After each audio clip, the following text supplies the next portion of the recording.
अस्सलामुअलैकुम व्यूअर्स, हमारी इस वीडियो का टॉपिक है रिलेटिव प्रोनाउंस। तो चलें देखते हैं क्या होते हैं ये। तो रिलेटिव प्रोनाउन को समझने के लिए हम पहले इसकी डेफिनेशन को समझने की कोशिश करेंगे।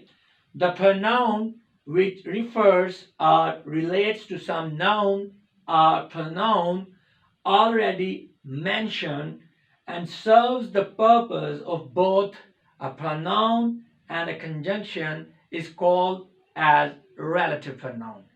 जी व्यूअर्स, relative pronoun एक ऐसा pronoun होता है जो कि किसी सेंटेंस के अंदर पहले से मौजूद नाउन या pronoun को रिलेट करता है या उसको रिफर करता है, यानी कि उसकी तरफ इशारा करता है, और सेंटेंस में स्ट्रक्चर के लिहाज से प्रोनाउन और कंजंक्शन के तौर पर इस्तेमाल होता है। तो ऐसे प्रोनाउन को हम रिलेटिव प्रोनाउन कहते हैं। जी व्यूअर्स, रिलेटिव प्रोनाउन को कंजंक्टिव प्रोनाउन भी कहते हैं। उसकी वजह यह है कि ये सेंटेंस के अंदर प्रोनाउन के अलावा एक कंजंक्शन का किरदार भी अदा कर रहा होता है, और जिस सेंटेंस में ये मौजूद होता है उससे पहले कोई नाउन होगा या प्रोनाउन होगा जिससे ये रिलेट कर रहा होगा, जिसको ये रिफर कर रहा होगा, जिसकी तरफ ये इशारा कर रहा होगा। तो अभी हम इनकी एग्जांपल्स आके देखेंगे तो आपको ये सारा क्लियर होता जाएगा। तो इनकी एग्जांपल्स में who, which, that, whom, whose, et cetera. तो रिलेटिव प्रोनाउन को समझने के लिए डिफरेंट सेंटेंसेस के अंदर इनका यूज जब देखेंगे तो सारी बातें आपको क्लियर होती जाएंगी इसके कॉन्सेप्ट के लिहाज से। तो इस सेंटेंस पर गौर करें जरा। I call Ali, I call Ali. उसके बाद एक दूसरा सेंटेंस है अली हैड जस्ट अराइव्ड, मैंने अली को बुलाया, अली अभी अभी पहुंचा था। अब ये दो सेंटेंस हैं, लेकिन इन दोनों सेंटेंस को हम जोड़ के इकट्ठा इस तरह से लिख सकते हैं। I called Ali who had just arrived, मैंने अली को बुलाया जो कि अभी अभी पहुंचा था। अब आप देख सकते हैं कि ये सेंटेंस जो है ज्यादा खूबसूरत लग रहा है, इसमें क्वालिटी भी है, मुफसिल भी है। तो अब ये दो सेंटेंस हैं और ये एक सेंटेंस है, मफहूम दोनों का सेम बन रहा है, ठीक है। अब इस सेंटेंस में गौर करें कि ये जो वर्ड हु है, ये यहाँ पे जो नाउन अली है, अली हैड जस्ट अराइव्ड, इसको रिप्लेस कर रहा है। आप देख सकते हैं कि अली हैड जस्ट अराइव्ड की जगह पे हमने हु हैड जस्ट अराइव्ड लिख दिया। तो हु चूंकि नाउन अली को रिप्लेस कर रहा है इसलिए ये प्रोनाउन के तौर पर यूज हो रहा है। इसके अलावा आप देख सकते हैं कि ये दो स्टेटमेंट्स हैं, आई कॉल्ड अली और अली हैड जस्ट अराइव्ड। तो ये जो वर्ड हु है इन दो स्टेट्स में उसको मिला रहा है, इकट्ठा कर रहा है, तो लिहाजा यहाँ पर ये कंजंक्शन के तौर पर भी यूज हो रहा है। तो आप कह सकते हैं कि वर्ड जो हु है ये प्रोनाउन भी है सेंटेंस के अंदर और ये कंजंक्शन भी है। इसके अलावा हम इसे रिलेटिव प्रोनाउन भी कहेंगे। रिलेटिव प्रोनाउन इसलिए कहेंगे कि जो हु है, ये हु से पहले जो नाउन अली आ रहा है ये उसको रिलेट कर रहा है, उससे रिफर कर रहा है। ये सारी की सारी basically who had just arrived, ये अली की एक्सप्लेनेशन है। अली को डिस्क्राइब करने के लिए जो है वो हु यूज हुआ है, और ये बाकी की सारी बात हो रही है। बात असल में अली की है। अली, आई कॉल अली, अली को बुलाया। अब मजीद अली की एक्सप्लेनेशन है कि वो अभी अभी पहुंचा था। तो एक्सप्लेन करने में अली को किसका किरदार है? हु का।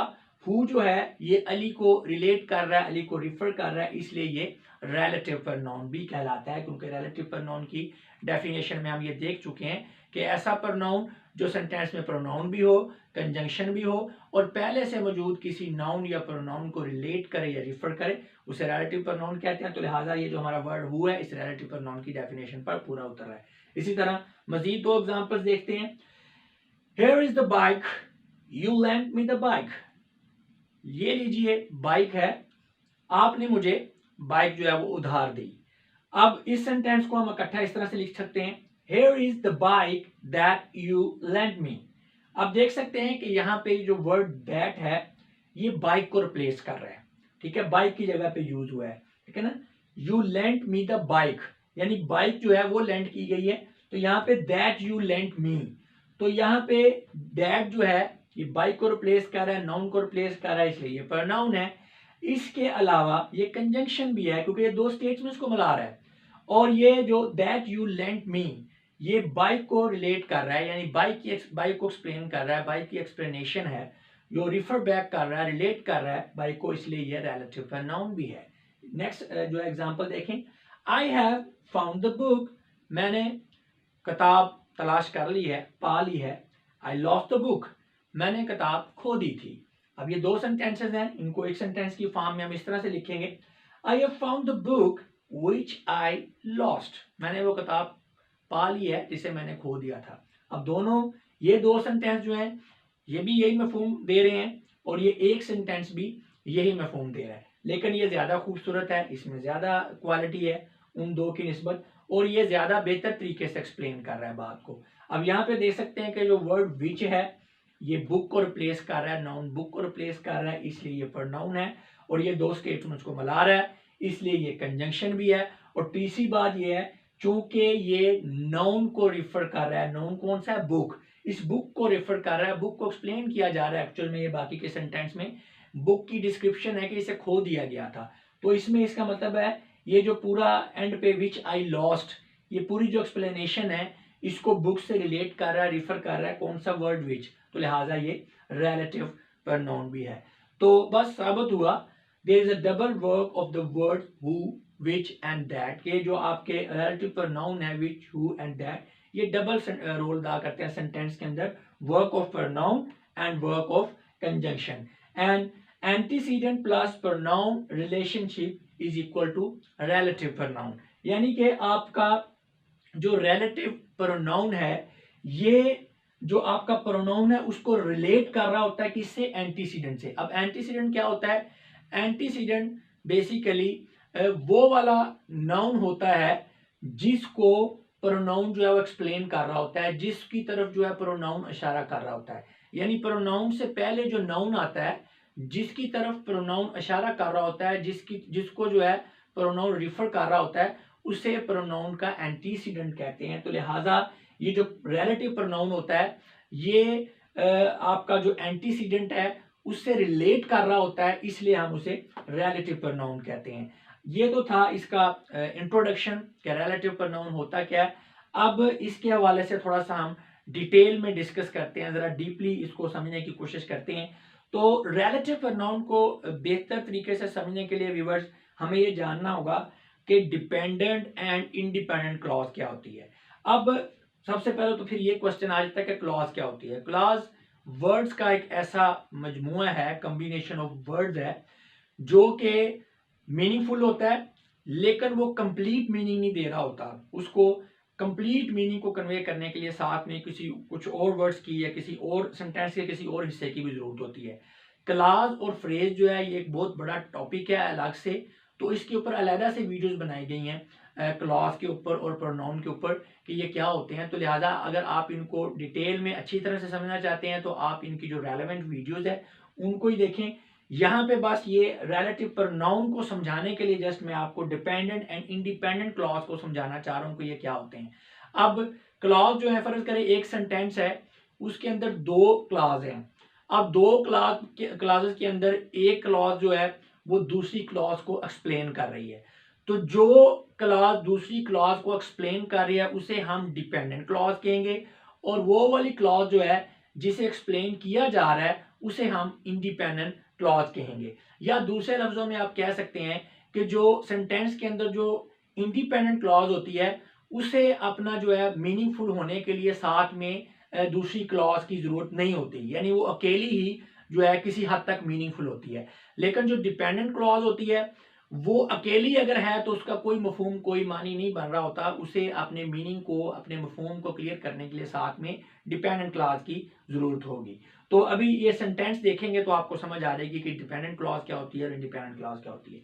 ये सेंटेंस है, the man who won the Nobel prize studied in Oxford, आदमी जिसने नोबेल प्राइज हासिल किया उसने ऑक्सफोर्ड के अंदर जो है वो तालीम हासिल की।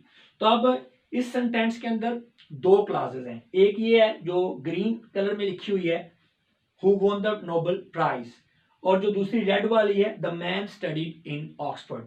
अच्छा आप यहाँ पे देखें जरा, आप इस क्लास को देखें जो रेड इंक में लिखी हुई है the man studied in Oxford, आदमी ने ऑक्सफोर्ड के अंदर तालीम हासिल की। अब ये इसका मीनिंग क्लियर है, मफहूम क्लियर हो रहा है, तो इसे किसी और मतलब क्लॉज की जरूरत नहीं है मीनिंग को क्लियर करने के लिए, तो लिहाजा ये क्या है, ये इंडिपेंडेंट क्लॉज है।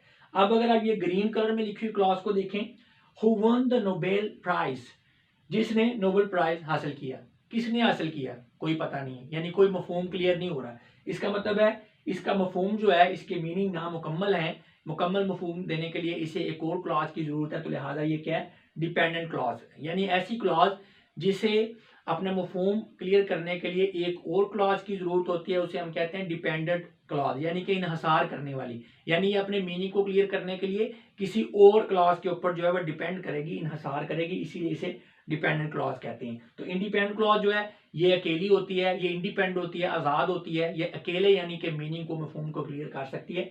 इसी तरह हम डिपेंडेंट और इंडिपेंडेंट क्लॉज की एक्सप्लेनेशन दूसरे तरीके से भी कर सकते हैं। ये भी बात यहाँ पे फिट पड़ती है, जो मैंने आपको एक्सप्लेनेशन वाली बात की थी कि दो क्लासेस हैं एक सेंटेंस के अंदर, एक एक्सप्लेन कर रही है दूसरी को, और दूसरी एक्सप्लेन हो रही है। तो जो एक्सप्लेन करने वाली होती है वो उसे हम डिपेंडेंट क्लॉज कहते हैं, और जिसे एक्सप्लेन किया जा रहा होता है वो इंडिपेंडेंट क्लॉज होती है। तो यहाँ पे देखें, who won the Nobel prize, जिसने प्राइज हासिल किया, तो ये क्लास बेसिकली इसको एक्सप्लेन कर रही है दूसरी क्लास को, द मैन को एक्सप्लेन किया जा रहा है, यानी द मैन आदमी जिसने नोबेल प्राइज हासिल किया। तो ये वाली क्लास चूंकि एक्सप्लेन कर रही है दूसरी क्लास का जो नाउन मैन है उसको, इसलिए ये डिपेंडेंट क्लास है, और ये वाली आपकी इंडिपेंडेंट क्लास है।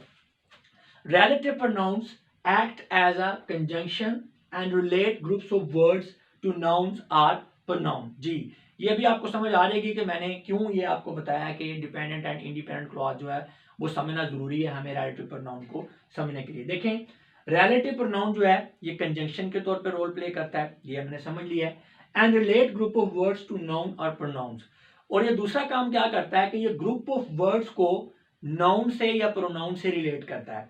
अब ये ग्रुप ऑफ वर्ड्स कौन से, यही वाली डिपेंडेंट क्लास की बात हो रही है कि रिलेटिव प्रोनाउन क्या करता है, ये डिपेंडेंट क्लॉज को किसी नाउन के साथ या प्रोनाउन के साथ रिलेट कर रहा होता है। अब यहाँ पे देखें, हु जो है ये रिलेटिव प्रोनाउन है, और ये पूरी की पूरी डिपेंडेंट क्लॉज को ये जो है नाउन मैन के साथ रिलेट कर रहा है कि जो आदमी है, who won the Nobel prize, जिसने नोबेल प्राइज हासिल किया, यानी कि आदमी को एक्सप्लेन किया जा रहा है मुकम्मल तौर पे। इसी तरह they actually connect a dependent clause to an antecedent. Antecedent के बारे में बात हो चुकी है, यानी कि ये ऐसा एक नाउन होता है जिसको जो प्रोनाउन रिफर कर रहा होता है, जिसको एक्सप्लेन कर रहा होता है, जिसकी तरफ इशारा कर रहा होता है। तो अब यहाँ पे इस चीज को समझने के लिए एक और एग्जांपल हम देख लेते हैं। The student who works hard usually achieve success.